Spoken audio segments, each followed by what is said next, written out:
Wednesday. It's basically short essay questions, similar to the last exam. It does not, let me wipe the lights, please. Thank you. It will not cover any material dealing with depositional models. That'll all be on the last exam. Your term papers, nothing from textbooks. Textbooks are out of date as soon as they're published, as far as research, as far as anything like that. It takes an author a couple of years to put together a textbook. And they're using much older data. Okay? And quite often they're not an expert on the subject matter that they are for your particular topic. They may be an expert on some aspect. For instance, bog is pretty terrible as far as carbonates goes.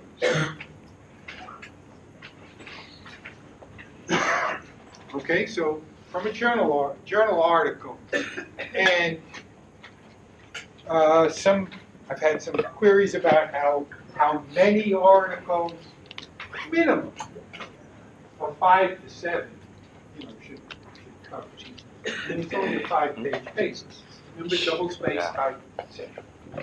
Any other questions about that? Yes. Should the journal articles be, what?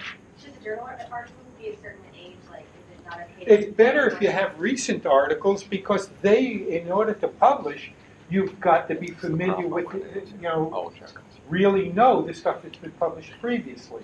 So an articles written in the last 10 years will certainly cover all the classic stuff further back. Okay? Any other questions? Okay, the exam. Excuse me? How many sources do we need? Didn't I just say that a moment ago? 5 to 7 minimum.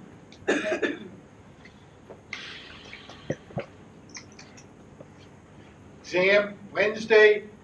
The photo exam will cover most of the last class period, rather than what's listed on your handout. Final exam is May 6th, according to the what's published by the university. Your term papers are due the 17th.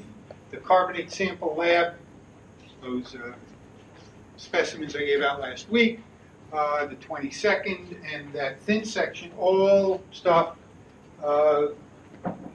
Somebody asked last time, at the end of the lab, end of your lab period. Okay, any other questions? Yes? For the thin section lab, do we also turn in like the month before that? Oh.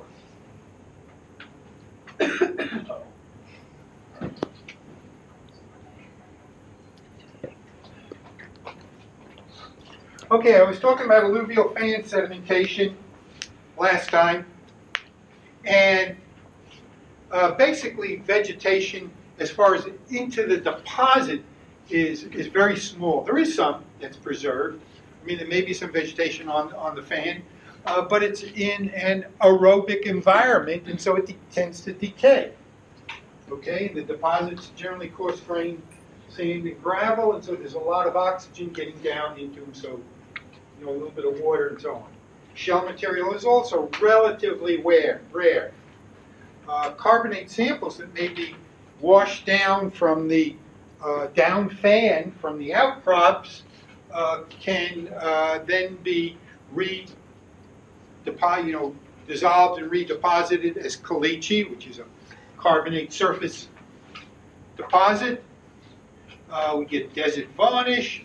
Again, there's lots of oxidations. You also get, in addition, desert varnish is usually manganese oxide, possibly some iron oxide, the oxidation. And there are some small lakes on some big alluvial fans.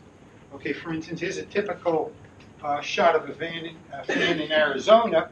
I say they occur in basically most of them that we think of in semi-arid environments, adjacent to block-faulted mountains. And we often get very coarse-grained deposits at the top for two reasons. One, the turbulence, downflow in the debris flows and so on, actually brings some of the coarsest material up fan, the internal turbulence, up to the top of the deposit and also the nose of the deposit. In addition to that, winds blowing across it and the occasional rain will often remove the sand material, move the sand down to somewhere else on the fan. And so you get things like this, and you can see some of the desert varnish showing up on here. That's mainly manganese, as I said, manganese oxide produced by the microbes, small biota, inducing the precipitation of the manganese oxide. As you can see, this one was in Morocco, alluvial fan deposit. Okay, and this diagram shows also some work by McGowan and others, where there are, the mountains here, a aerial view here, a cross-section here, and coming out of the mountains, getting you down into the flats, where the flow spreads out laterally, as I've talked about briefly last time, and you do get occasionally some carbonate lake deposits interspersed with these. Well, here are fans, this is in Colorado, and you can see some of the sand that's been blown up into dunes on the surface. In other words, it's been moved from other places on the fan by wind action in some small dunes. Okay. There are something I mentioned last time. There are things that are known as humid fans, and the big one that's been referred to many times is the COSI alluvial fan. Here it comes out of the COSI River and runs into the Ganges River down here. What's interesting in this particular fan, you can see where it was. I mentioned previously, last time, that these things, the channels coming down, migrate. Because as the sediment builds up here, then the river is going to flow to a lower path than somewhere else. It's going to flow down its steepest path. Okay? And so the actual path of this was in 1738. It was over here. 1873, for instance, 1933, 1949. They know this because as it migrated, it destroyed small towns. They know when each of these villages literally was destroyed as the main channel moved laterally. And that's what that's all based on. And so it migrates and it builds up. So first it built this part higher, then this, and so on. Something like this. And it's basically a large braided river system. And I'll talk more about braided rivers as we go on. And you can see, of course, fining down, this, as you'd assume, fining down flow, etc. The humid fans, shown in yellow down here, tend to have a much more gentle slope. Again, as you'd expect, they're moving the sediment down basically a ribbed system. Whereas arid fans, shown in the red on here, are much steeper. And as you can also see, tend to be somewhat shorter in their total distance of transport. And these are just some examples of a fluvially dominated fan, again, being really have much greater lateral extent compared to those that are basically debris flow fans. Also, this being the block faulted mountains that they're adjacent to, this bottom one showing backstepping of the fault system and where the fan deposits would go, and the overall changes could be due to changes in the climate, increased rain, making them extend further laterally, or increased uplift of the fault zone, etc. And so you can get somewhat different geometries. And we see a lot of this in the American West. The basin and range areas loaded with alluvial fans, the American West, and depending upon the faulting, in there, how active it's been and whether it's backstepped or not, influences the overall geometry of the alluvial fans. Of course, they're very, very important for the West. They're a major source of groundwater in these deposits. They tend to be gravels and sands, so they can have a lot of porosity, and a lot of the whatever agriculture is out in that area of the world relies on water coming out of these alluvial fans, or a lot of it does. Okay, so superficial geometry, we talk about proximal, mid to distal fan. They grade into things like fluvial systems, playa lakes, aeolian deposits, etc. Just want to also talk very briefly now about lacustrine deposits, for instance, or actually first talk about some fluvial deposits coming off of these fans. I show you some pictures where we used to teach field camp. We used to teach down in Silver City, New Mexico, and then we would move up into Colorado for 3 weeks. And up near White Sands, Colorado, there are some fluvial deposits coming out of fans, the very shallow water there. That's some of the field camp people in that shallow water. But they're very similar to some of the work we used to do. A lot of field camp there was basically, with the second half of field camp, was basically looking at small stratigraphic sections and interpreting the depositional environment. And here's one, the Dolores Formation. And you can see the group working here. And take a look at this sort of interval on the Dolores. What we can see, actually it's spread out a little bit more, see mainly in this interval here. Okay, that box. What can you see? One of the things I tried to point out on the field trip is you've got to take different perspectives in looking at the rock.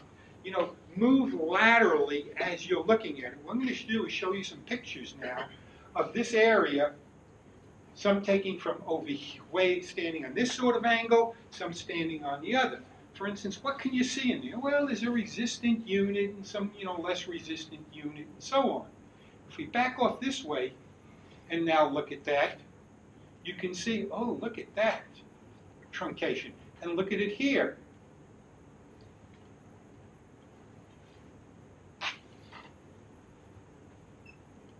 And that's looking at them from different directions. Now you can see that truncation right here really nicely. So these are these small channels, like what I showed you initially, some of the field camp crew bathing in it. You can look at that truncation. There's one there in addition to this coming down. If we look again a little bit further over, look at this truncation. There's another one here, here. And so you can actually see, hey, what was going on when that relatively small interval of rock was being deposited. That sort of thing. And in fact, each one of these little units are graded. They're graded beds. There were flash floods. Think of the arroyos in West Texas.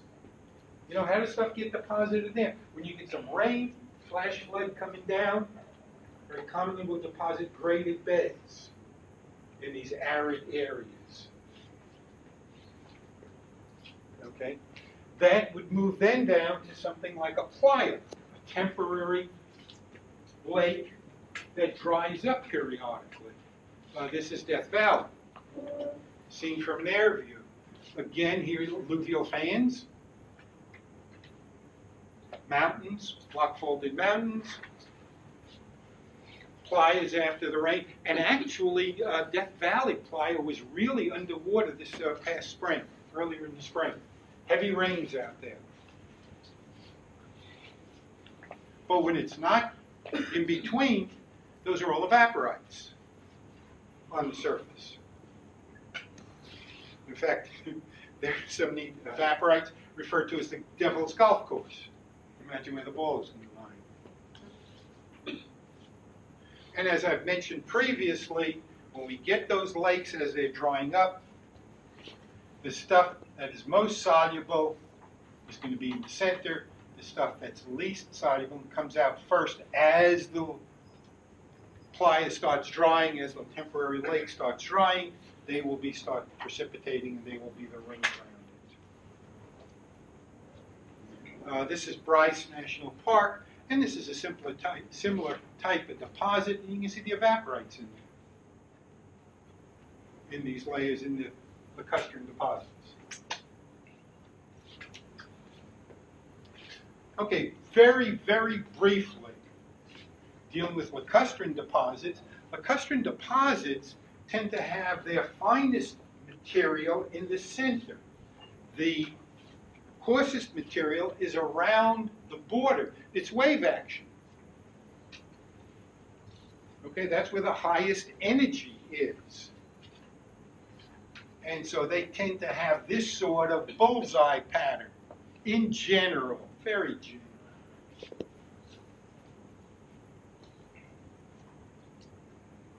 And if we go back to this diagram again, here we've got a shallow lake. This is West Texas, basically, Texas-New Mexico border in here.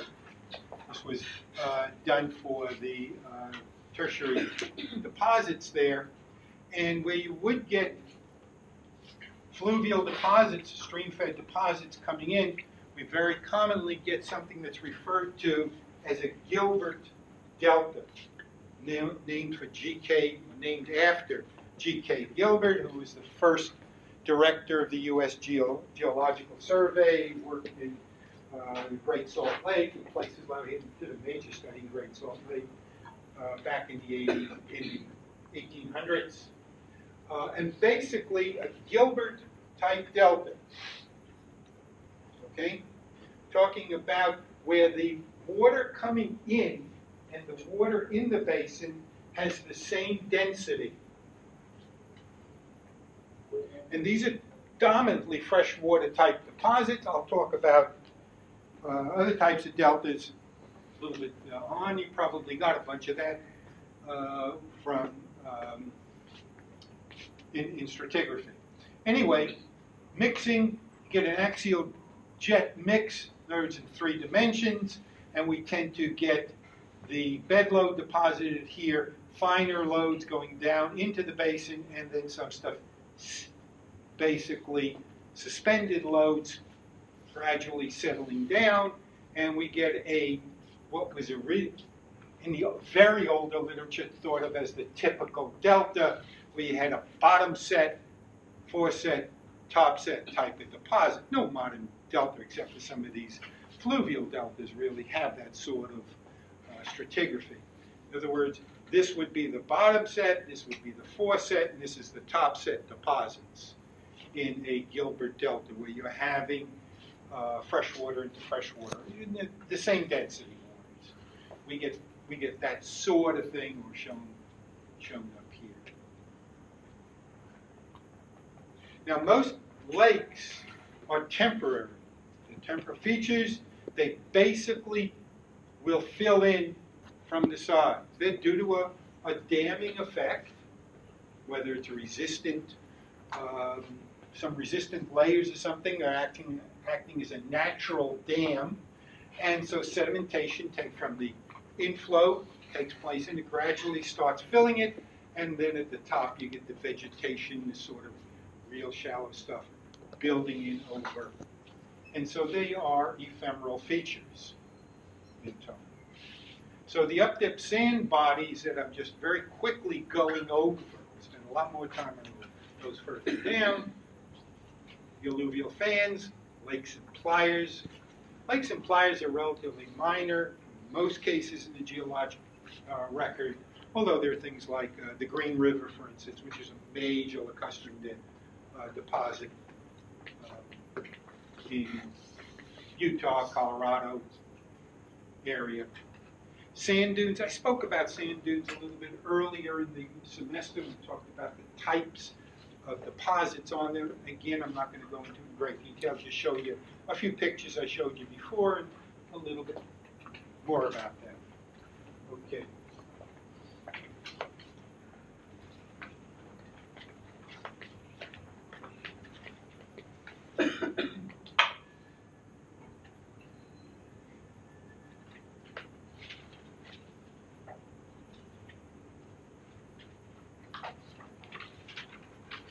Okay, the up-dip sand bodies again. Same alluvial aeolian deposits. Some parts of the world look quite extensive. North Africa, Middle East, etc. Those in this hatched are fixed, in other words, they're not moving anywhere. They're vegetated, basically, bodies. So they're significant deposits. Can be significant deposits. The big deposits, the overall sand seas, we refer to as ergs, E-R-G-S, such as the Sahara and so on. These things are made up of draws, complex pyramidal forms of big ones, up to 100 meters high, 300 feet high, over 300 feet high, some of them, and over a kilometer and a half in lateral extent.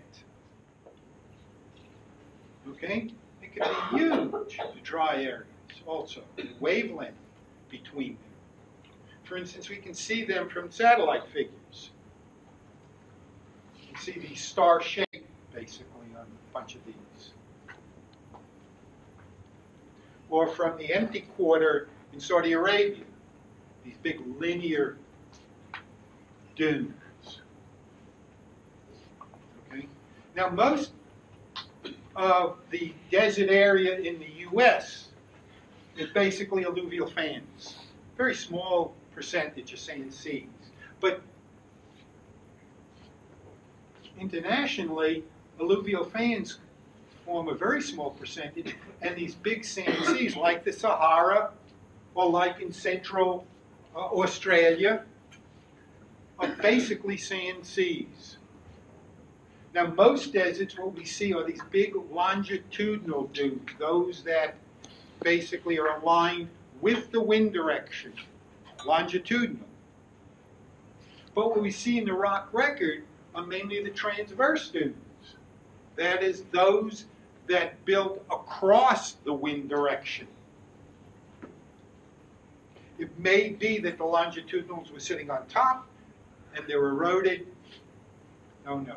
So this would be transverse, the upper panel, lower panel of the longitudinal dunes.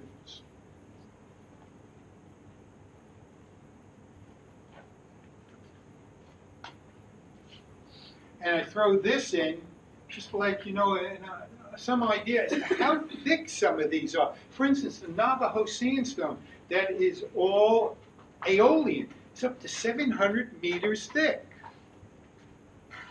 You know, solid, cross-stratified sand. The coconut, up to 300, over 300 meters thick, with very large crossbed sets, up to 100 feet, 30 meters, 35 meters. You know, this sort of thing. These huge cross-stratified deposits. Or this, people down here for scale.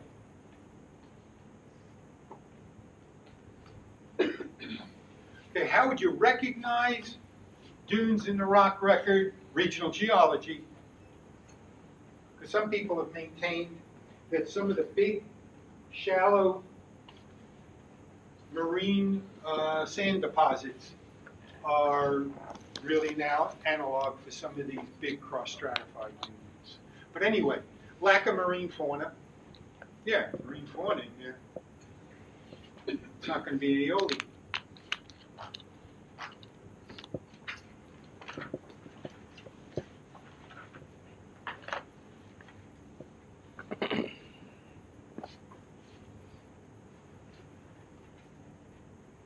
Ventifax. You know what a ventifac is? How about a dry canter? Dry canters, it was the German term, it was the original one, three-sided. These are these pebbles, usually quartz pebbles, like from a vein quartz, that are polished by wind. And they're three-sided. You see them in the Hickory sandstone, Central Texas. Ventifax. They're wind-blown, wind-blasted. Desert varnish that I've already just mentioned with regard to fans. And so these features help to distinguish things like that, aeolian. And the calcretes, these carbonate superficial deposits.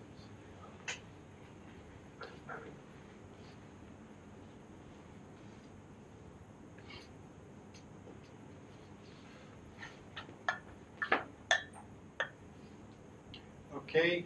Oh yeah, also frosting, polishing of grains. As I mentioned when I talked about quartz grains earlier in the semester, the fact that underwater, all those grains have a layer of molecular layer of water attached to them. And so that acts as a cushion when they hit each other. Whereas in an aeolian environment, subaerial environment, they don't have that layer of water. And so when they rub against one another, hit one another due to being blown by the wind, it's grain against grain. And so they tend to round much better. They tend to get frosting and polishing on the things even as hard as quartz grains.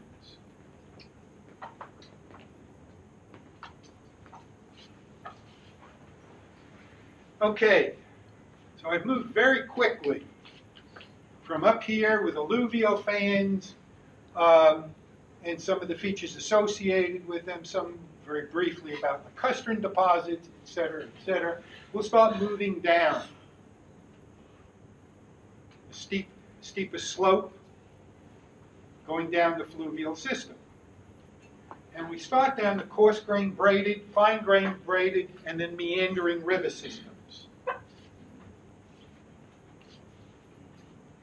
Coarse grain braided, this is up in Washington, state of Washington. You can see the river coming down. We're looking at stuff up close that looks like this. Very little primary sedimentary structures are preserved in these deposits. Cross strata, very difficult to see anything, if there is any. Okay? But braided rivers, what we're talking about is where the channel is bifurcated. It goes around a lot of longitudinal bars.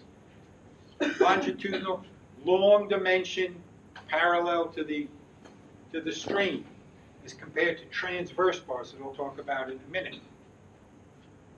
These bar surfaces are covered by flow during high flow, during floods, and bisected. We'll talk more about these later or next Monday. Just quickly to jump into, when do we get braided rivers? When do we get meandering rivers? The big control is bank stability. Bank stability. And that is controlled by the fine grain content, the mud content, and also by vegetation. So actually, if we go back in the rock record, pre-Silurian, there are very little meandering rivers. Most of them are braided because there was no vegetation out on the land. This is an old study by Cotter many years ago. Pre-Silurian, there are essentially very, very few meandering rivers. You just need bank stability for meandering rivers versus braiding. Okay, this is a classic diagram that goes back a number of years, and basically what it's saying is relative stability low, you get the braided rivers. High, we get meandering rivers up in here, and really on deltas that are dominantly mud, like the Mississippi, we get straight channels. They don't meander.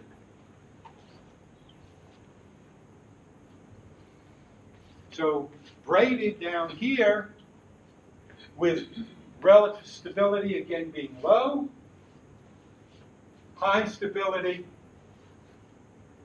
these types of river systems. And of course, associated with a lot of that is sediment size. Here it's much coarser. Yeah, There's no mud. And so we're getting these braided rivers. So it's related. Sediment load is larger here, etc. One of the things that's always surprising is something like the Mississippi has almost no sand compared to the amount of fine-grained material in it. That's less than 3% for the real the suspended load river systems. Very little sand. Yeah, I mean, it's a lot of sand, but there's so much mud relative to it. Okay, braided river systems. I'm just trying to do blank where it goes. Anyway, you can see the longitudinal bars here dissected by high flow. Now these would be, in this diagram, the longitudinal bars in this channelway here. In these longitudinal bars, what I've colored in is the fact that going down channel, there's a lot of horizontal beds, and then at the terminus, the downstream terminus, we get some foresets. Perpendicular to the current direction, okay, yeah, we get some gentle bending, if you will, not bending actually, but sloping of the horizontal beds and down into the marginal channelways adjacent to it. So we get a lot of horizontal beds and some planar foresets, the longitudinal ball, something like this, okay? These longitudinal bars often start, most commonly start, around some big obstruction and then grow downstream. It could be organic, it could be logs, it could be big gravel, it could be something permanently in the stream bed. But they'll start here and build downstream.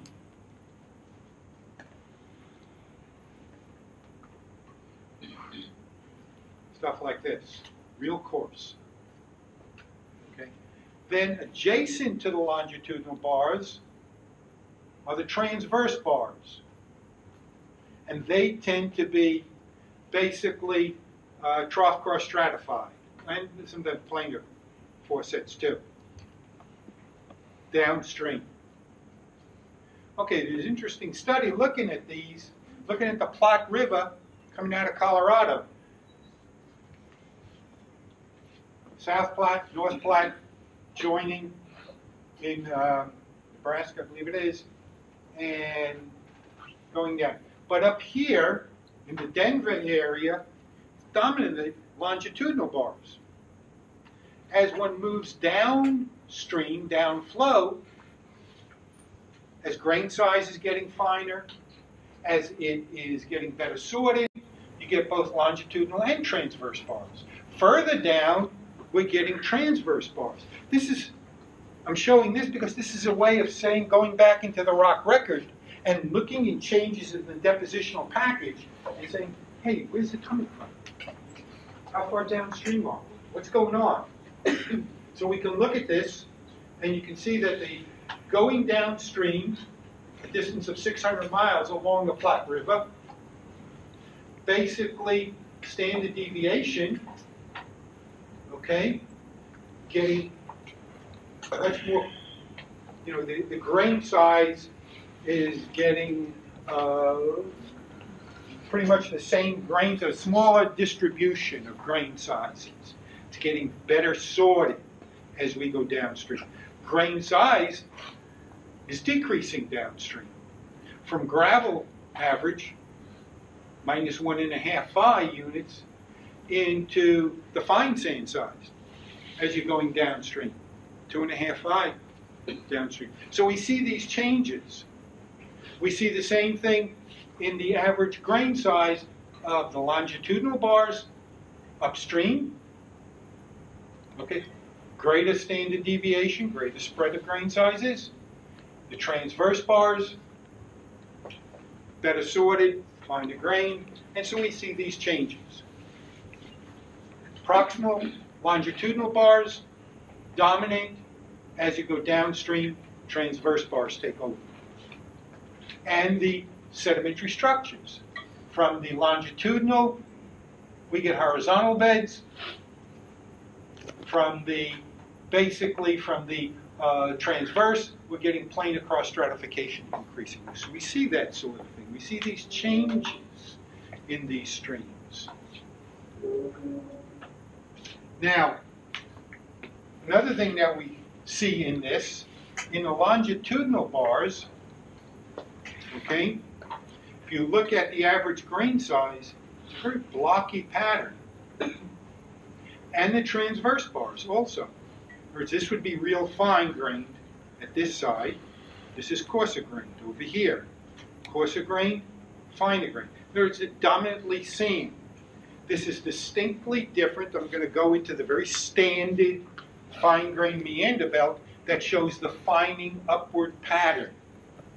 The traditional fining upward pattern. We don't see that in these braided river systems. I'll come back to that. Okay, because there's an absence of clays, for one thing, being deposited. There's another sandy, this is South Saskatchewan River. Okay, and you can see a lot of these bars. Here, it's a sandy braided river in comparison. And what we see in the sandy braided river, we're starting to see things similar to a fine-grained meander belt in the sense that in the channel, a lot of cross stratification. Where the bars are, we're getting planar stratification, planar sets, 4 sets.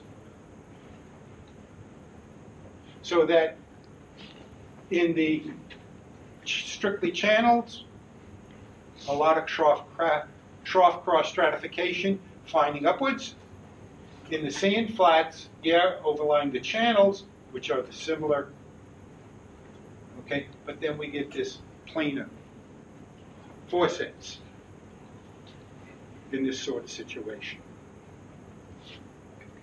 So in a braided river, another thing to point out, the deposit is dominantly coarse grained. Gravel and sand. And there's a lot of communication between different deposits. It's sand over sand. There's vertical and lateral communication.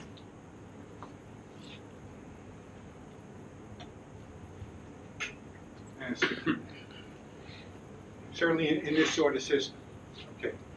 And you can get some of these very large 4 sets in a system like this.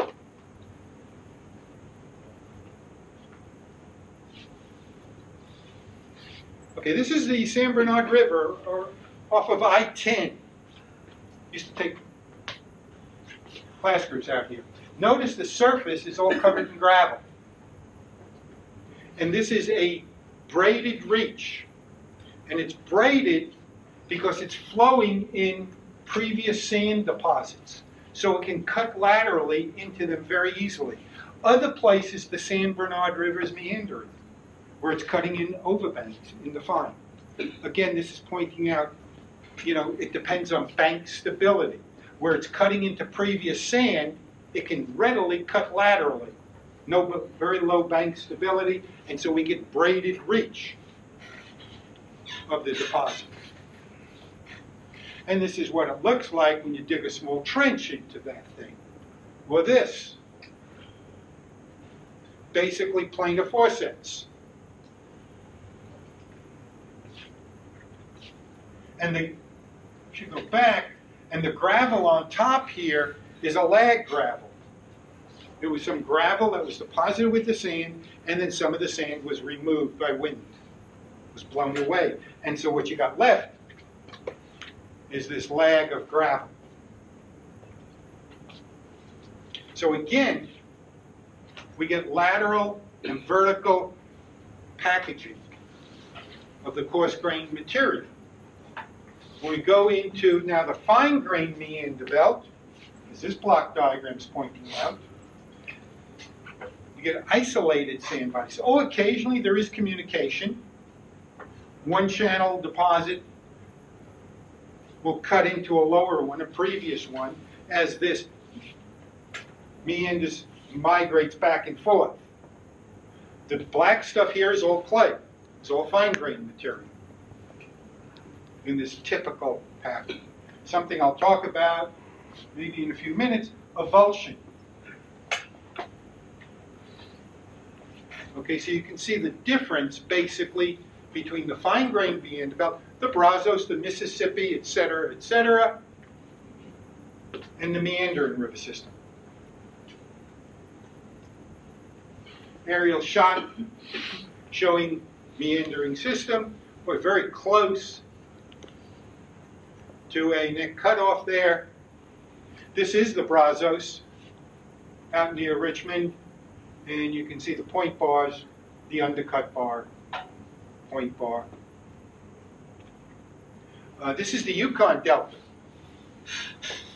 and this is previous point bar deposits with the swale and ridge deposits. Some of the swales still have water, or have water in them, the low points. The actual Yukon's over there at this time. This was a previous point bar on the Yukon. Okay, so we have basically in the main channel, you got the meandering river, levee deposits around the outside, isolated sand bodies throughout. Of course, I mean, this is physical geology, freshman 101. Basically, lateral accretion, undercut the cut bank, deposition on the point bar. These are known as epsilon beds. The surface would be an epsilon bed in the future. Okay, I'll point that out in a minute. You have on the point bar these ridge and swales, the low points of the swales. By the way, this cutting back of the undercut bank happens after a flood. It doesn't take place during the flood. It's after the flood. It's when all of this air, whoops. It's when water floods over the top here, levee being fine-grained, water sits there, slowly seeping through. Water in the main channel drops much more quickly than out on the levee and out on the floodplain. And so this water drops, this then caves in. And that's when the channel migration occurs.